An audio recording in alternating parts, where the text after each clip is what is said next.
कहानी की शुरुआत में हमें एक चॉकलेट फैक्ट्री दिखाई जाती है जहाँ पर अलग अलग तरह की चॉकलेट्स बनाई जाती थी और इस फैक्ट्री के ऑनर का नाम विली वोंका था। विली वोंका रैंडमली 5 चॉकलेट्स के पैकेट्स में गोल्डन टिकट्स को छुपा देता है और सभी चॉकलेट्स को पूरी दुनिया में सप्लाई करने के लिए भेज दिया जाता है। अब जिस किसी को भी वो गोल्डन टिकट्स मिलेंगी उसे एक खास किस्म का इनाम दिया जाएगा। इसके बाद सीन शिफ्ट होकर जाता है एक छोटे बच्चे पर जिसका नाम चार्ली होता है और चार्ली की फैमिली काफी गरीब थी। उनकी फाइनेंशियली कंडीशन इतनी ज्यादा खराब थी कि वो बड़ी ही मुश्किल से सरवाइव कर रहे थे और उनका घर भी ऐसा था जिसको देखने से ऐसा लगता था कि वो कभी भी गिर जाएगा। कुछ ही देर के बाद चार्ली के फादर घर आते हैं जो कि टूथपेस्ट कंपनी में काम करते थे और वो चार्ली के लिए कुछ टूथपेस्ट के ढक्कन लाए होते हैं जिन्हें देखकर चार्ली बहुत खुश हो जाता है क्योंकि चार्ली उन ढक्कन की मदद से विली वोंका की चॉकलेट फैक्ट्री का मॉडल बना रहा था। तब ये देखकर चार्ली के दादाजी उसे बताते हैं कि मैं भी पहले विली वोंका की फैक्ट्री में काम किया करता था और आज से तकरीबन 15 साल पहले विली वोंका ने दुनिया की तकरीबन सबसे बड़ी चॉकलेट फैक्ट्री बनाई, यानी कि दुनिया की बड़ी से बड़ी फैक्ट्री से वो 60 गुना बड़ी थी। अब इसी चीज से इम्प्रेस होकर इंडिया के एक प्रिंस ने विली वोंका को चॉकलेट का एक महल बनाने का ऑर्डर दिया। अब विली वोंका ने बिल्कुल ऐसा ही किया, यानी उसने उनके कहने के मुताबिक चॉकलेट का महल बना ही दिया। लेकिन साथ ही साथ उसने इस बारे में प्रिंस को ये भी बताया कि ये महल ज्यादा दिनों तक नहीं रहेगा क्योंकि गर्मी बहुत ज्यादा है और चॉकलेट का ये महल मेल्ट हो सकता है। लेकिन वो प्रिंस उसकी बातों पर ज्यादा ध्यान नहीं देता और फिर हम दूसरे ही दिन देखते हैं कि काफी तेज धूप निकलती है, यानी आज काफी गर्मी होती है जिसकी वजह से चॉकलेट का वो पूरा महल पिघल जाता है। फिर विली वोंका जब अपनी फैक्ट्री में वापस आता है तो उसे पता चलता है कि उसकी फैक्ट्री में एक जासूस आके घुस गया था और इस जासूस को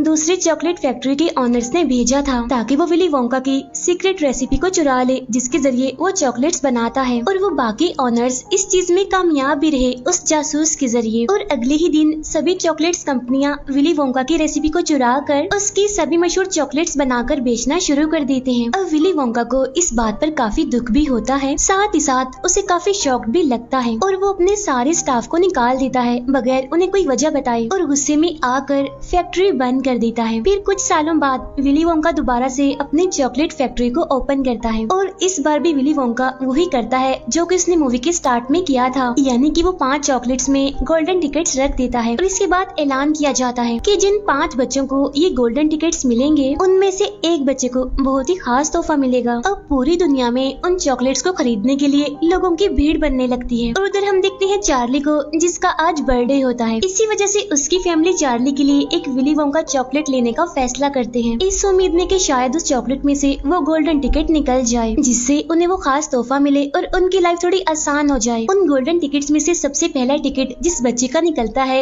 वो काफी मोटा होता है। दूसरा टिकट जिस बच्ची का निकलता है उसकी फैमिली काफी अमीर होती है। यहाँ हमें पता चलता है कि ये बच्ची काफी जिद्दी होती है और इसीलिए उसके फादर ने उसकी जिद की वजह से अपने स्टाफ से विली वोंका चॉकलेट के हजारों पैकेट्स खुलवाए और तभी उनमें से एक में वो गोल्डन टिकट निकला था। फिर चार्ली के पेरेंट्स भी चार्ली के लिए एक विली वोंका चॉकलेट लेकर आते हैं और तब चार्ली बड़ी उम्मीद से उस चॉकलेट को खोलता है लेकिन इसमें से वो गोल्डन टिकट नहीं निकलता और तब इस बात से चार्ली काफी डिसअपॉइंटेड हो जाता है। लेकिन वो अपना दुख किसी को दिखाता नहीं बल्कि वो उस चॉकलेट को अपनी पूरी फैमिली के साथ शेयर करके खाता है, काफी इंजॉय करता है। तीसरी गोल्डन टिकट एक ऐसी बच्ची की निकलती है जो कि चैंपियन होती है अपने स्कूल की, साथ ही साथ उसने एक वर्ल्ड रिकॉर्ड भी बनाया हुआ था। चौथा गोल्डन टिकट एक ऐसी बच्ची का होता है जो वैसे तो काफी बदतमीज होता है लेकिन वो समझदार भी था क्योंकि उसने अपनी कैलकुलेशन से ही पता लगवा लिया था कि वो गोल्डन टिकट किस पैकेट में होगा। अब यहाँ इस बच्चे को चॉकलेट बिल्कुल भी पसंद नहीं थी, इसीलिए उसने विली वोंका की अभी तक कोई भी चॉकलेट नहीं खाई थी। उधर हम देखते हैं कि पूरी दुनिया में चॉकलेट्स की सेल बढ़ने की वजह से टूथपेस्ट की डिमांड भी बढ़ने लगी। इसी वजह से उस कंपनी में काम करने वाले जितने भी एम्प्लॉयज थे उन सबको ही निकाल दिया जॉब से ताकि उनकी जगह रोबोट्स को लाया जा सके। अब क्योंकि चार्ली के घर में कमाने वाले सिर्फ उसके फादर ही थे तो आज उनका ये एक जरिया भी खत्म हो जाता है और अब उनका घर चलाने वाला कोई भी नहीं था। लेकिन चार्ली के फादर ये बात अपने घर में किसी को भी नहीं बताते। फिर चार्ली के दादाजी चार्ली को कुछ पैसे देते हैं जो कि उन्होंने अपने पास जोड़ के रखे हुए थे और वो चार्ली को फिर से विली वोंका चॉकलेट को लाने के लिए कहते हैं इस उम्मीद में कि शायद अब उनकी किस्मत खुल जाए। और तब चार्ली ऐसा ही करता है, वो फिर से वही चॉकलेट लेकर आता है और यहाँ वो दोनों बड़ी उम्मीद से चॉकलेट का वो पैकेट खोलते हैं लेकिन इस बार भी उसमें से गोल्डन टिकट नहीं निकलता। इसलिए चार्ली उदास होकर घर से बाहर आ जाता है और तब उसे एक शॉप के बाहर से एक नोट मिलता है और उन पैसों से चार्ली चार्ली फिर से वही चॉकलेट खरीदता है और अब जैसे ही वो उस पैकेट को खोलता है तो उसे अपनी आंखों पर यकीन नहीं आता, क्योंकि अब की बार उसका गोल्डन टिकट निकल गया था। चार्ली के आसपास खड़े हुए सारे लोग उस गोल्डन टिकट को देखने लगते हैं और उसे खरीदने के लिए वो चार्ली को बहुत सारे पैसे ऑफर करते हैं, लेकिन शॉप ओनर चार्ली की भलाई के लिए उसे अपनी शॉप से जाने के लिए कहता है ताकि चार्ली से कोई उस टिकट को छीन ना ले। इसीलिए चार्ली खुशी खुशी अपने घर आ जाता है और वो बहुत ही खुश होते हुए उस गोल्डन टिकट को अपनी फैमिली को दिखाता है। और जैसे गोल्डन टिकट को चार्ली के दादाजी देखते हैं तो वो खुद को रोक नहीं पाते, इसीलिए वो फौरन उठकर डांस करने लगते हैं। फिर वो उस गोल्डन टिकट को अपने बेटे को देते हैं और कहते हैं कि बेटा मुझे पढ़कर तो सुनाओ, इस पे क्या लिखा है। तब उनका बेटा उन्हें बताता है कि इस पर लिखा है कि बच्चे के साथ उसकी फैमिली का कोई एक बड़ा आ सकता है और जब ये लोग अपना इनाम लेने के लिए जाएंगे तो इन्हें चॉकलेट का एक भरा हुआ ट्रक देकर भेजा जाएगा। यानी कि वो इतनी ज्यादा चॉकलेट होगी कि अगर इंसान उसे खाता भी रहे तो फिर भी उसकी पूरी जिंदगी में वो चॉकलेट खत्म ना हो और 5 में से एक बच्चे को एक खास किस्म का तोहफा दिया जाएगा, यानी कि ऐसा तोहफा जो उसने कभी भी नहीं सोचा होगा। चार्ली के दादाजी यहाँ पर कहते हैं कि मैं जाऊंगा चार्ली के साथ, क्योंकि वो चार्ली के साथ जाने के लिए काफी एक्साइटेड थे। यहाँ पर चार्ली अपनी फैमिली को बताता है कि मुझे एक औरत ने इस टिकट के बदले में बहुत सारे पैसों की ऑफर की थी और वो पैसे लेने के बाद हमारी लाइफ बिल्कुल चेंज हो जाएगी। तब ये सुनकर चार्ली के दादाजी उसे अपने पास बुलाते हैं और उसे समझाते हुए कहते हैं कि देखो बेटा, पैसा तो सभी के पास होता है, लेकिन ये जो गोल्डन टिकट है ना, ये अनमोल है, जो सिर्फ पूरी दुनिया के सिर्फ 5 खुशनसीब लोगों के पास ही है। और तब ये सुनकर चार्ली मान जाता है। फिर अगले दिन 5 बच्चे अपने अपने फैमिली मेंबर के साथ चॉकलेट फैक्ट्री के बाहर पहुंच जाते हैं। अब उनके अलावा वहां पर और भी बहुत सारे लोग आए हुए थे वो सब कुछ देखने के लिए। फिर गेट खुलता है और अंदर से आवाज आती है, आपका वेलकम, प्लीज अंदर आइए। और तब ये सुनकर वो सारे अंदर जाते हैं।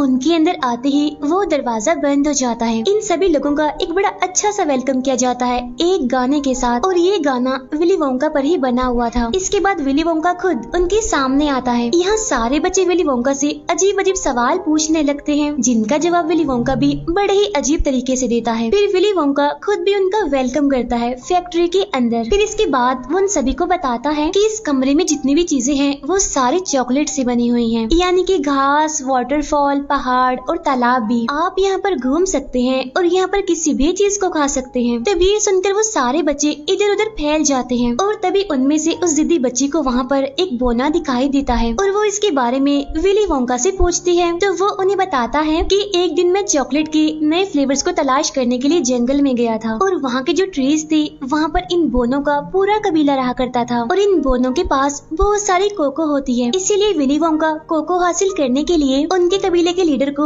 ये ऑफर देता है कि अगर आपने मुझे कोको लेने दिया तो मैं आपको अपनी चॉकलेट फैक्ट्री में काम करने का मौका दूंगा, जहाँ पर आप सारे लोग बड़े आराम से रह सकते हैं, मजे मजे की चॉकलेट्स खा सकते हैं। इसी दौरान वो मोटा बच्चा चॉकलेट पीने के लिए चॉकलेट के तालाब में जाता है, लेकिन तभी गलती से वो उसमें गिर जाता है। लेकिन इतनी ही देर में वहाँ पर एक काफी बड़ी मशीन आ जाती है और इस मशीन के जरिए ही चॉकलेट को फैक्ट्री के अंदर ले जाया जाता था।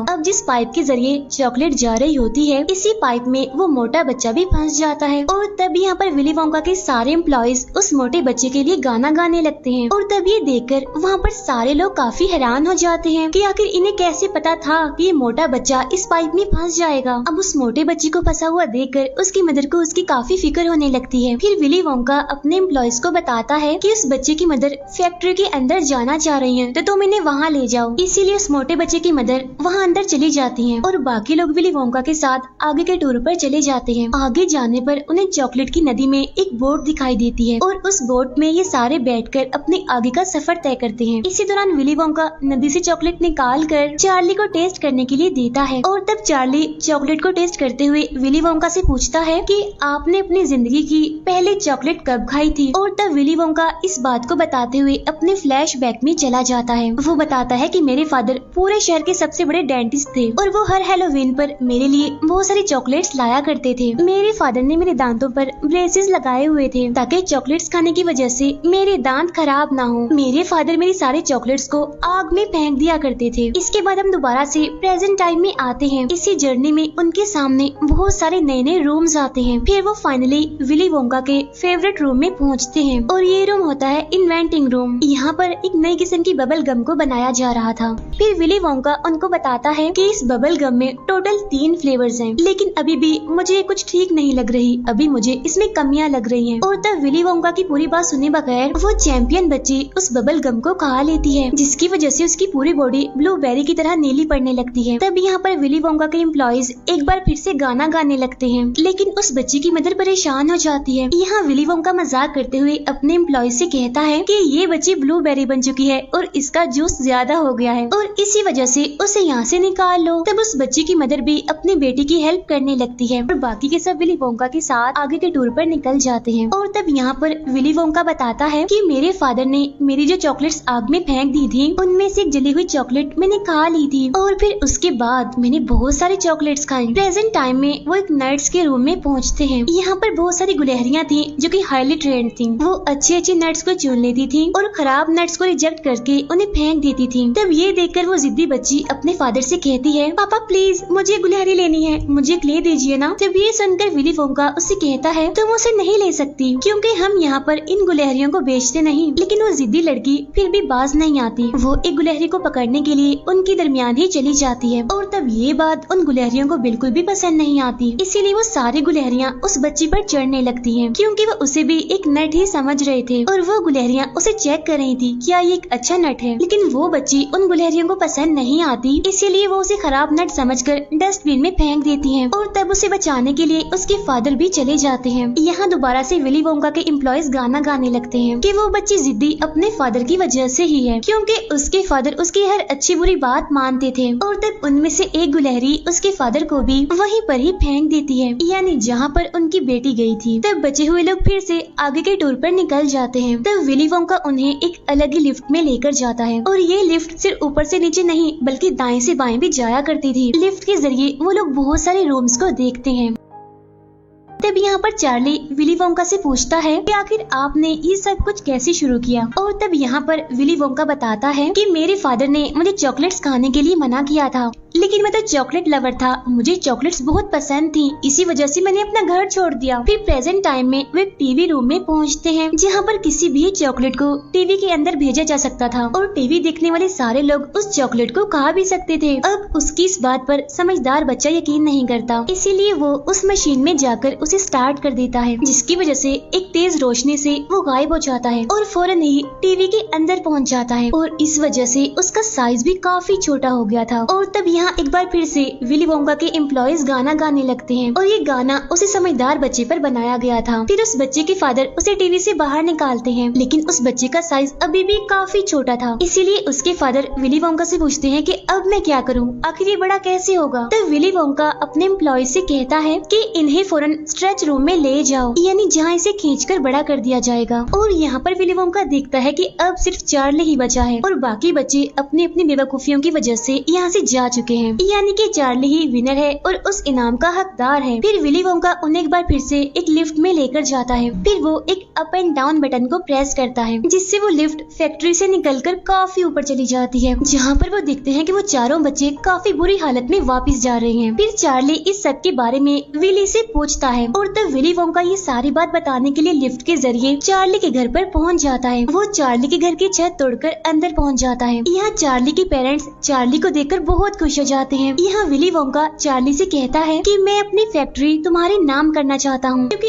अब मैं बूढ़ा हो रहा हूँ, मेरा एक बाल सफेद हो चुका है, बाकी भी हो जाएंगे और जिसकी वजह से मैं बूढ़ा हो जाऊंगा। इसीलिए विली वोंका चार्ली को उसके साथ चलने के लिए कहता है, लेकिन चार्ली विली वोंका के इस ऑफर को ठुकरा देता है और कहता है कि मेरी फैमिली मुझे सबसे प्यारी है, मैं दुनिया की किसी भी चीज के लिए अपने फैमिली को नहीं छोड़ूंगा। तब इस बात पर अपसेट होते हुए विली वोंका वहाँ से चला जाता है। इसके बाद चार्ली के फादर को फिर से टूथपेस्ट कंपनी में जॉब मिल जाती है और अब यहाँ पर चार्ली की फैमिली पहले से काफी बेटर हो जाती है। उधर हम देखते हैं विली वोंका को, जो कि काफी परेशान होता है। इसी वजह से उसे फौरन एक आइडिया आता है, जिसकी वजह से वो फिर से चार्ली के पास जाता है। वो अपना चेहरा छुपाकर चार्ली से पूछता है कि क्या तुमने कभी विली वोंका को देखा है, जिस पर चार्ली कहता है कि हाँ मैंने देखा है, उनके बाल काफी अजीब से हैं। तब ये सुनकर विली वोंका अपना चेहरा उसे दिखाते हुए बोलता है, चार्ली ऐसा बिल्कुल भी नहीं है। यहाँ वो दोबारा से चार्ली को ऑफर देता है, लेकिन चार्ली एक बार फिर से उसे मना कर देता है और वो विली वोंका से पूछता है कि क्या आप अपने फादर से कभी मिलने गए हैं। इसके फौरन बाद वो दोनों उसी लिफ्ट में सवार होकर विली वोंका के फादर के घर के बाहर पहुंचते हैं। यहाँ विली के फादर उसे पेशेंट समझ रहे थे, इसी वजह से वो उसे अंदर ले जाते हैं और उसके दांतों को चेक करने लगते हैं। क्योंकि विली काफी बड़ा हो गया था, इसी वजह से वो उसे पहचान नहीं पाते। यहाँ चार्ली देखता है कि विली के फादर ने उसके सारे न्यूज आर्टिकल्स को बिल्कुल सर्टिफिकेट्स की तरह दीवारों पर लगाया हुआ है। चेकअप के दौरान विली के फादर उसे कहते हैं कि तुम्हारे दांत बहुत अच्छे हैं, इतने अच्छे दांत मैंने आज तक नहीं देखे। और तब यहाँ पर विली वोंका ये रिवील करता है कि मैं विली वोंका हूँ, यानी कि आपका बेटा। और तब यहाँ पर दोनों बाप बेटा एक दूसरे के गले मिलते हैं। और तब यहाँ पर विली वोंका को फैमिली की अहमियत का पता चलता है कि फैमिली कितनी जरूरी होती है। इसके बाद यहाँ वो चार्ली को एक नई ऑफर करता है। इसके बाद वो दोनों फैमिलीज चार्ली के घर पर खुशी खुशी खाना खाने लगती हैं, क्योंकि असल में विली वोंका चार्ली के घर को अपनी चॉकलेट फैक्ट्री के अंदर ही ले आया था। और अब चार्ली अपनी फैमिली के साथ उसकी फैक्ट्री का ध्यान रखता है, यानी कि अब उनके हालात काफी बेटर हो गए हैं। और इसी के साथ ही इस मूवी की हैप्पी सी एंडिंग हो जाती है। Thank you for watching.